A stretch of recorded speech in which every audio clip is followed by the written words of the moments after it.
Hello दोस्तों, नमस्कार।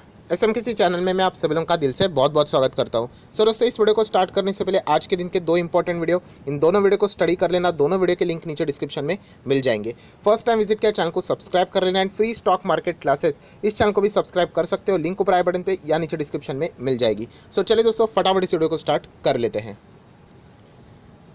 दोस्तों, अभी हम लोग आ चुके हैं बिल्कुल हमारे नॉर्मल स्क्रीन के ऊपर एंड यहाँ पे हम लोग बात करने वाले हैं एक ऐसा स्टॉक। यस दोस्तों, कुल मिला के दो स्टॉक्स की बात होगी। उसमें से तो एक तो ऑलरेडी सभी लोगों को 99% पता है, बट उसकी भी कोई गारंटी नहीं है। बट एक स्टॉक ऐसा है दोस्तों जो अननोन है एंड इस स्टॉक में हम लोग यहाँ पे कह सकते हैं, अगर इसका नाम यहाँ पे सामने आ जाता है, किसके लिए वो सारी चीज़ें सीक्वेंस के साथ बताऊंगा, बट अगर आ जाता है सो डेफिनेटली ये जो स्टॉक है, जैसे मैंने कहा, ये दो स्टॉक्स में से एक तो ऑलरेडी पता है, सेकंड वाला अगर हम लोग बात करें, अगर वो ऐड हो जाता है सो उसमें सबसे ज़्यादा हम लोग को तेज़ी देखने को भी यहाँ पे मिल सकती है। और दोस्तों, वही स्टॉक सबसे ज़्यादा पैसा छापने का भी मौका हम लोगों के लिए लेके आ सकता है। देखिए, पैसा छापने का मौका मैं ऐसे बहुत बार आप लोगों को बोलता हूँ, वो कोई इजी नहीं रहेगा। मतलब ऐसे कोई थाली आपको परोस के नहीं देगा कि हाँ ये स्टॉक को बाय करो, हाँ अभी हो गया सेल करो। नहीं, दिमाग लगाना पड़ता है और वो कैसे चीज़ें यहाँ पे वर्क करेगी वो भी हम लोग इस वीडियो में यहाँ पे बात करने वाले हैं। कौन से दो स्टॉक से उन शेयर होल्डर्स है जिनको फ़ायदा यहाँ पे हो सकता है, कैसे पैसा छापने का भी मौका बन सकता है, इससे रिलेटेड ही हम लोग बात करने वाले हैं। चलिए दोस्तों, सबसे पहले हम लोग आ जाते हैं कौन से टॉपिक के ऊपर। पहले तो आप लोगों को टॉपिक तो पता होना चाहिए, तो निफ्टी 50। यस, कल के दिन भी हम लोगों ने देखा था यहाँ पे निफ्टी 50 की रीबैलेंसिंग। यस, निफ्टी 50 में अभी तो यहाँ पे क्या हो जाएगा, कोई ना कोई एक मेहमान आने वाला है, कोई ना कोई एक मेहमान यहाँ पे बाहर जाने वाला है। पर इस वक्त यहाँ पे बात आई थी कि यहाँ पे शायद से दो नए स्टॉक ऐड हो सकते हैं। ये भी बात यहाँ पे चल रही है और किसी ने कमेंट सेक्शन में पूछा था, सर क्या ऐसा हो सकता है कि दो स्टॉक्स निफ्टी 50 में ऐड हो रहे हैं और दो बाहर जा रहे हैं? क्या इसके पहले भी ऐसा हुआ था? यस दोस्तों, ऐसा हुआ था एंड कोई दूर जाने की ज़रूरत नहीं। हाल ही में ही 2020 में ही अगर हम लोग यहाँ पे बात करें तो आप लोग यहाँ पे देख सकते हैं Divi's laboratories and SBI life यहाँ पे हम लोग को निफ्टी में ऐड होते हुए देखने को मिले थे, जिसके बदले भारतीय इंफ्राटेल को निकाला गया एंड जी एंटरटेनमेंट को निफ्टी से निकाला गया। तो ऐसा दो बार हो चुका है, दो बार नहीं, इसके पहले ऐसा हो चुका है। हम लोग ज़रूर कह सकते हैं दो बार निफ्टी 50 की रीबैलेंसिंग, मतलब एक ही बार की मैं बात कर रहा हूँ दोस्तों। अगेन कह रहा हूँ, यहाँ पे साल में दो बार निफ्टी 50 में बदलाव होते हैं। कितनी बार होते हैं? दो बार होते हैं। अभी वन टाइम जो होता है यूजुअली एक एक स्टॉक चेंज होता है, बट एक बार क्या हुआ था, दो स्टॉक्स चेंज हुए थे। उसी की हम लोग बात करें एंड इस वक्त भी यही चर्चा चल रही है कि शायद से दो स्टॉक्स क्या हो सकते हैं, यहाँ पे रिप्लेस हो सकते हैं। उसी के बारे में अभी हम लोग को फिलहाल यहाँ पे जानना है। देखिए, एक स्टॉक तो ऑलरेडी सभी लोगों को पता है, इन्फो एज हो सकता है। मैं अगेन कह रहा हूँ, इसकी कोई गारंटी नहीं होती है, आखिरी मोमेंट पे चेंज भी हो सकता है, बट मोस्ट प्रोबेबली डीमार्ट अभी यहाँ पे रेस में नहीं है क्योंकि एफएनओ में वो नहीं है, तो इन्फो एज के चांसेस है। जैसे मैंने कहा, दो स्टॉक्स की हम लोग बात करेंगे, उसमें से एक का तो नाम हम लोग को ऑलरेडी पता है, इन्फो एज। सबसे बड़ा सस्पेंस है सेकंड वाला कौन सा, इसीलिए इन्फो एज में तो ऑलरेडी हम लोगों ने बहुत अच्छा कमाई की है। आपको चाहे तो मेरा पुराना वीडियो में दे देता हूँ, पोजिशनल ट्रेड से रिलेटेड मैंने ओपनली वीडियो बनाया था कि डीमार्ट एंड इन्फो एज दोनों खरीद लेना। आपको चाहिए तो वीडियो, चलो मुझे मिल गया तो मैं ऊपर आई बटन पे या फिर कमेंट सेक्शन में डिस्क्रिप्शन में वो लिंक दे दूंगा। क्लियर कट बताया था कि इससे बढ़िया मौका नहीं मिलेगा, क्योंकि वैसे भी क्या फ़र्क पड़ता है, ऐड हो ना हो, वो तो स्टॉक अच्छा ही बिजनेस करेंगे। इन्फो एज तो ऑलरेडी हम लोग को पता है। अभी बात आ जाती है दोस्तों, सेकेंड स्टॉक कौन सा होगा, किसी को भी नहीं पता, होगा भी नहीं होगा किसी को भी नहीं पता, बट अगर होगा तो वो कौन सा हो सकता है, तो इसके लिए हम लोगों को जाना पड़ेगा कहाँ पे, निफ्टी नेक्स्ट 50 में। दोस्तों, निफ्टी नेक्स्ट 50 हम कह सकते हैं यहाँ से ही मोस्ट प्रोबेबली हम लोग को सारे स्टॉक्स निफ्टी 50 के लिए चुने जाते हुए देखने को यहाँ पे मिल जाते हैं। यहाँ पे भी हम क्या है, 50 स्टॉक्स है, नाम में ही लिखा है, देखो निफ्टी नेक्स्ट 50। तो ये निफ्टी 50 में के बहुत ही करीब रहते, एक स्टेप सिर्फ दूर रहते, एक स्टेप मतलब, चलो मैं आप लोगों को वो भी दिखाना चाहूँगा। ये देखिए, टोटल आप लोग देख सकते हैं यहाँ पे एक ब्रॉड मार्केट इंडेक्स मैंने ओपन किए हैं और ये इस तरीके का सीक्वेंस रहता है। पहला निफ्टी 50 में जाना है तो निफ्टी नेक्स्ट 50 में होना चाहिए, तो यहाँ से आप लोग यहाँ जा सकते हो। देन निफ्टी 100 रहता है, राइट, यहाँ से यहाँ जा सकते हो, मतलब आप और क्लोज हो सकते हो निफ्टी 50 के। इस तरीके से सीक्वेंस आप लोगों को देखने को यहाँ पे मिल जाएगा। तो चलिए निफ्टी नेक्स्ट 50 में वापस मैं यहाँ पे आ जाता हूँ। ये देखिए, 50 स्टॉक की लिस्ट यहाँ पे आ चुकी है एंड सेकेंड स्टॉक हर कोई यहाँ पे ढूंढ रहा है कि कौन सा हो सकता है। देखिए, किसी को भी नहीं पता है, पर एक अनुमान आप लोग लगा सकते हो। और ये सारे स्टॉक दोस्तों, ये जो 50 स्टॉक है ना, ये कोई ख़राब स्टॉक्स नहीं है। यूजुअली देखा गया तो यहाँ पे मैक्सिमम स्टॉक्स हम लोग को अच्छे ही देखने को मिलते हैं। यहाँ पे हम लोगों को देखने की कौन सा स्टॉक ऐसा है, अगर इन द केस दो स्टॉक्स रिप्लेस होते हैं, एक इन्फो एज के साथ दूसरा कौन सा जा सकता है, उसके ऊपर पूरा बाजार यहाँ पे दाव भी लगा सकता है। तो क्या इंडिगो जा सकता है? चांसेस मुझे थोड़े कम लगते हैं। इंडिगो इतना स्ट्रगल कर रहा है, 6 क्वार्टर लॉस दिखाने के बावजूद सरकार की कृपा है, इसीलिए हम लोग कह सकते हैं अच्छा खासा बिजनेस, मतलब स्टॉक में तेज़ी देखने को मिल रही है। सो यहाँ के चांसेस मुझे थोड़े से कम लगते हैं यहाँ पे। डीमार्ट तो हम लोगों के लिस्ट में आना ही नहीं चाहिए, एफएनओ में वो है ही नहीं।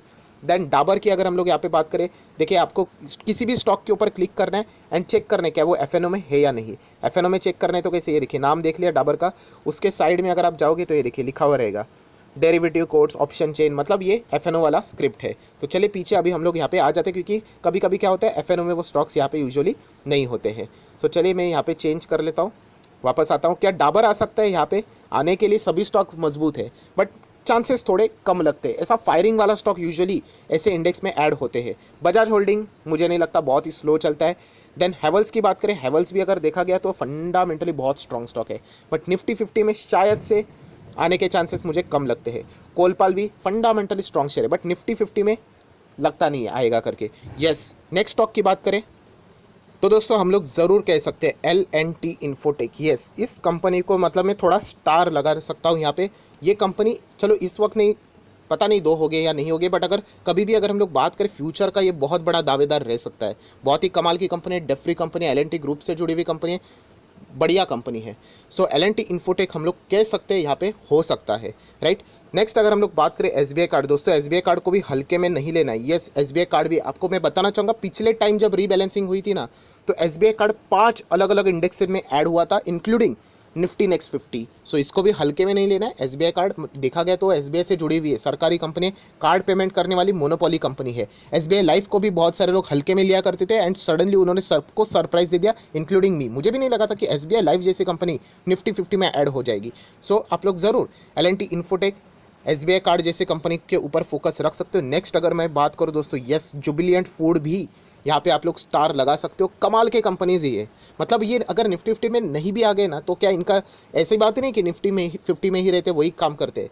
ऐसे कितने सारे स्टॉक्स है जो निफ्टी 50 में इंडेक्स में ही नहीं एंड कमाल के रिटर्न्स देते हैं। सो जुबिलियंट फूड की भी अगर मैं बात करूँ, आउटस्टैंडिंग कंपनी दोस्तों, आज नहीं तो कल ऐसा लगता है कि ये भी कंपनी निफ्टी 50 में ऐड होने के लायक वाली कंपनी है। सो ज़रूर इसको आप लोग सीरियसली देख सकते हो। नेक्स्ट कंपनी की बात करें, अपोलो हॉस्पिटल, बहुत ही अच्छे खासे रिटर्न्स हम लोग को यहाँ पे भी जनरेट हो चुके हैं। निफ्टी 50 में आने के चांसेस थोड़े से कम मुझे यहाँ पे लगता है, क्योंकि कोविड का सीजन था ना तो इन्होंने अच्छा कमाया। बाकी अगर हम लोग बात करें तो कंपनी बढ़िया है, बहुत ही बढ़िया है, बट निफ्टी 50 वाला फायरिंग स्पिरिट देखने को नहीं मिलेगा। ICICI प्रू की बात करें तो ये भी बहुत बढ़िया कंपनी है, बट शायद से ऐसा लगता है कि ये भी इतना कुछ निफ्टी 50 में नहीं आएगा। ऑलरेडी लाइफ की अगर हम लोग यहाँ पे बात करें तो SBI life and HDFC life तो वैसे भी है। मैकडॉवेल की अगर बात करें, ये तो मुझे नहीं लगता है। बायोकॉन भी हम लोग को नहीं देखने को मिलता है। बायोकॉन के ऊपर तो वैसे भी बहुत सारी ऐसे वैसी खबरें आती रहती है। टोरेंट फार्मा के भी चांसेस कम ही लगते हैं। इंडस टावर तो छोड़ ही दीजिए। देन हिंड पेट्रो की भी बात करें तो कुछ नहीं है। मैरिको अच्छा स्टॉक है, बट निफ्टी 50 के लायक नहीं है, बहुत ही स्लो चलता है ऐसा लगता है मुझे। देन ICICI जनरल, ये एक बहुत बढ़िया स्टॉक है, बट निफ्टी 50 में आने के चांसेस इतने मुझे नहीं लगते, राइट। निफ्टी 50 में नहीं आएगा मतलब कोई बर्बाद नहीं हो गया वो, बट मैं बताना चाहूँगा कि उतना नहीं लगता है। UBL भी नहीं, अच्छा स्टॉक है बट नहीं। पेट्रोनेट की भी बात करें तो इतना नहीं लगता है यहाँ पे, थोड़ा सा अभी हम लोग और आगे जाएंगे। सीमेंस की बात करें, बहुत बढ़िया कंपनी है दोस्तों, बट ये भी शायद से इतना नहीं लगता है। देन पीडीलाइट मतलब मैं अभी तो मतलब ये निफ्टी 50 में आएगा सुन के मतलब पक चुका हूँ, अभी इतना ही बोलना बाकी है। यस, बहुत ही बढ़िया कंपनी, जब ये 1000 के करीब था तभी भी हम लोगों ने सुना था निफ्टी 50 में आएगा, तब से भी मैंने ऐड किया था उसको। देन 1100 के भी एक आसपास ऐसा कुछ तो चल रहा था, 1000 नहीं 1100 था। देन उसके बाद 1300-1400 का, एंड बाद में समझा पीडीलाइट एंटर ही नहीं हुआ, दूसरा ही कोई तो ऐड हो गया, देन वापस नीचे आ गया। क्या फ़र्क पड़ता है, आज देखिए पीडीलाइट कहाँ पे। सो जो भी कंपनी का नाम सामने आता है कि ये ऐड हो सकता है, उसमें हम लोगों को अपॉर्चुनिटी आइडेंटिफाई करनी होती है, अगर वो अच्छा स्टॉक है तो। सो पीडीलाइट थोड़ी ना खराब स्टॉक है, अच्छा ही स्टॉक है। आ गया तो वेल एंड गुड, और भी मज़ा, एंड नहीं भी आ गया तो क्या फ़र्क पड़ता है, उनका बिजनेस थोड़ी ना उससे कोई डाउन हो जाएगा। फेवियोकॉल जो पहले अच्छा खासा रिस्पांस देता था चिपकने से रिलेटेड, थोड़ी ना वो अपना चिपकने का जो ये जो परसेंटेज जो जितना रहेगा वो कम होगा, ऐसे कुछ भी बात नहीं होती है। सो पीडीलाइट भी अच्छी है, बट अभी इतना टाइम हो गया अभी तक तो नहीं आई है, शायद से इस वक्त भी नहीं आ जाएगी। HDFC AMC, ये तो बिल्कुल नई नई कंपनी है, अभी अभी बाजार में आ चुकी है। ये भी कभी ना कभी ऐसा मुझे लगता है कि आ सकती है। अभी HDFC के तो वैसे भी देखा गया तो 4 ही कंपनी है लिस्टिंग के हिसाब से, HDFC bank, HDFC limited, HDFC life, AMC ही बाकी है। AMC भी मुझे लगता है कि फ्यूचर में कभी भी आएगी, अभी थोड़ा मुझे लगता है कि इतना रेडी शायद से नहीं है। मैं गलत भी हो सकता हूँ, ये कोई नहीं, अनुमान सिर्फ ऐसे ही हवे में मैं आप लोगों को बता रहा हूँ। देन PGHH, बहुत ही कमाल की कंपनी, शायद से एंटर कर ले, इतना लगता नहीं है। देन MRF तो नहीं लगता है। एल्केम ये भी एक अच्छी कंपनी है दोस्तों, इसके भी आने के चांसेस हो सकते हैं। देन PL की बात करें तो निफ्टी 50 में एंटर करेगा इतना मुझे यहाँ पे नहीं लगता। PL मतलब वो पिरामिड एंटरप्राइज की बात करें, गोदरेज कंज्यूमर प्रोडक्ट ये भी अच्छा कंपनी, निफ्टी 50 में इतना नहीं लगता है। ऑलरेडी अच्छे खासे FMCGs देखने को मिल रहे हैं। बोश लिमिटेड की बात करें तो नहीं। बर्जर पेंट एक अच्छा स्टॉक है, पर इस वक्त नहीं, मुझे ऐसा लगता है फिर भी स्टार लगाना चाहूँगा। आने वाले नेक्स्ट इसमें कभी भी यहाँ पे वो आ सकता है। अच्छी कंपनी है, पेंट सेक्टर से जुड़ी हुई है। एशियन पेंट ऑलरेडी एक दिग्गज निफ्टी 50 का पार्ट है। अगर बर्जर पेंट भी कभी फ्यूचर में आ गया, इस वक्त के चांसेस कम लगते हैं, बट अगर आ गया तो भी कोई शॉकिंग बात नहीं होनी चाहिए। देन दोस्तों अगर हम लोग नेक्स्ट अगर बात करें अरविंदो फार्मा, ये भी अच्छे अच्छे कंपनीज है, बट निफ्टी 50 नहीं लगता है। अदानी ग्रीन तो नहीं लगता है यहाँ पे, क्योंकि आप सभी लोग पता है इन्वेस्टिगेशन भी चालू है। कैडिला हेल्थ केयर भी अच्छी कंपनी, बट चांसेस कम लगते हैं। अदानी एंटरप्राइजेस ये भी अच्छी कंपनी है, बट निफ्टी 50 में शायद से फिलहाल ये जो कंट्रोवर्सी चल रही है, जब तक इन्वेस्टिगेशन कंप्लीट नहीं होता तब तक तो ना के बराबर चांसेस है। ACC भी नहीं लगता है, गेल भी नहीं। IGL अच्छी कंपनी है, बट निफ्टी 50 में नहीं लगता है आएगा करके। आ गया तो अच्छी बात है हमारे पास अच्छा खासा रिटर्न भी दे रहा है। लुपिन तो ऑलरेडी पहले था, उसको तो भगा दिया गया, हम लोग ऐसा यहाँ पे बोल सकते हैं। देन DLF की बात करें तो बिल्कुल भी नहीं। अबाउट इंडिया ये एक अच्छी कंपनी है, बट निफ्टी 50 में मुझे नहीं लगता आएगा करके। अंबुजा सीमेंट भी अच्छी कंपनी, बट नहीं, ये अच्छी मतलब ये सारी अच्छी ही है। निफ्टी नेक्स्ट 50 मतलब अच्छे ही रहेंगे। देन वेदांता की बात करें, इन्होंने तो खुद के पैर के ऊपर कूड़ा भी मार ली थी, आप सभी लोगों को पता है। इन्होंने कहा था हमें डीलिस्ट होना है तो निफ्टी 50 से निकालना पड़ा, आप सभी लोगों को याद होगा। तो अभी तो नहीं लगता है वापस आएगा करके। NMDC भी नहीं। यस, मुथूट फाइनेंस ये एक क्वालिटी स्टॉक है, इस वक्त नहीं तो शायद से फ्यूचर में तो आ सकता है। बहुत बढ़िया और बहुत ही शानदार स्टॉक है। एंड देखा गया तो गोल्ड लोन की बात करूँ तो यही नंबर 1 कंपनी है गोल्ड लोन के हिसाब से। मनप्पुरम भी है, बट मुथूट फाइनेंस के करीब तो बिल्कुल भी नहीं है। सो बहुत ही बढ़िया कंपनी। अगर ये ऐड भी हो गया इस वक्त भी हो गया या फिर बाद में भी हो गया तो कोई शॉकिंग बात नहीं है, बिंदास बहुत ही शानदार कंपनी है। डिस्क्लेमर ऑब्वियसली देना चाहूँगा, ये कंपनी मेरे पास भी ज़रूर है। देन ग्लैंड फार्मा की अगर बात करें, ये भी हो सकता है ग्लैंड फार्मा, बट शायद से चांसेस थोड़े कम है। नौकरी के बारे में तो हम लोग को ऑलरेडी यहाँ पे पता है, आप सभी लोगों को यहाँ पे मतलब इसके चांसेस तो मतलब सबसे ज़्यादा क्लोज है। देन दोस्तों अगर हम लोग नेक्स्ट यहाँ पे बात करें, बंधन बैंक तो बिल्कुल भी नहीं लग रहा है। PNB तो छोड़ ही दीजिए। अदानी ट्रांसमिशन की भी बात करें तो ये भी नहीं है। एंड येस बैंक तो बिल्कुल भी नहीं है, तो अभी जस्ट वापस यहाँ पे ऐड हो चुके हैं। सो दोस्तों कौन सी कंपनियाँ यहाँ पे आ सकती है ये तो मैंने अपने हिसाब से बताई है, किसी को भी नहीं पता होता है। बहुत बार जो कंपनी का नाम सबसे ज़्यादा उछाला जाता है वो कभी आता ही नहीं है। एंड जो कभी कभी ऐसे छोटे कंपनीज भी रहते हैं, मतलब ऐसा लग रहा था कि जैसे मैंने बोला ना कि इंडिगो चांसेस कम है, वो भी आ सकती है। सो बस इतना ही कहना चाहूँगा दोस्तों कि अगर यहाँ पे 2 रीबैलेंसिंग होती है तो नौकरी के चांसेस मतलब इन्फो एज के चांसेस सबसे ज़्यादा है। एंड सेकेंड अगर कोई हो सकता है तो मैंने आप लोगों को स्टार लगाकर बताया कि कौन कौन सी कंपनीज मेरे साइड से मुझे जो लगता है वो मैंने आप लोगों को बताया। कोई गारंटी नहीं, इसके पहले मैंने बहुत प्रेडिक्शन किया, कुछ भी इसका प्रेडिक्शन सही गया ही नहीं है। डिवीज लैब भी मुझे नहीं लगा था, वो भी निफ्टी 50 का पार्ट बन गया। SBI लाइफ तो सोचा भी नहीं था, वो भी पार्ट यहाँ पे बन गया। HDFC लाइफ मैंने आप लोगों को कहा था कि वो निफ्टी 50 में जरूर आएगा, इतने जल्दी आएगा तो वो बिल्कुल नहीं लगा था, बट चलो वो तो यहाँ पे हम लोग को सही होते हुए देखने को मिल रहा है। सो अगर आप चाहो तो आप भी कमेंट सेक्शन में बता सकते हो, हर एक का अपना अपना यहाँ पे थिंकिंग पैटर्न हो सकता है कि कौन सा स्टॉक यहाँ पे अगर 2 रीबैलेंसिंग होती है तो इन्फो एज के साथ दूसरा कौन सा स्टॉक यहाँ पे हो सकता है। जो मैंने स्टॉक्स के नाम लिए उनको भी एक बार क्रॉस एग्जामिन करना, क्या वो FNO में है, क्या वो 6 क्राइटेरिया फुलफिल कर रहे हैं। मैंने तो सिर्फ आपको अच्छे स्टॉक्स के हिसाब से मार्क करके यहाँ पे बताया है। सो आशा करता हूँ दोस्तों आप लोगों को इस वीडियो से कुछ भी सीखने को मिला होगा, तो ज़रूर इस वीडियो को लाइक एंड शेयर यहाँ पे कर देना। So that's it, thank you very much दोस्तों, we will be meeting our next video, तब तक के लिए बाय बाय।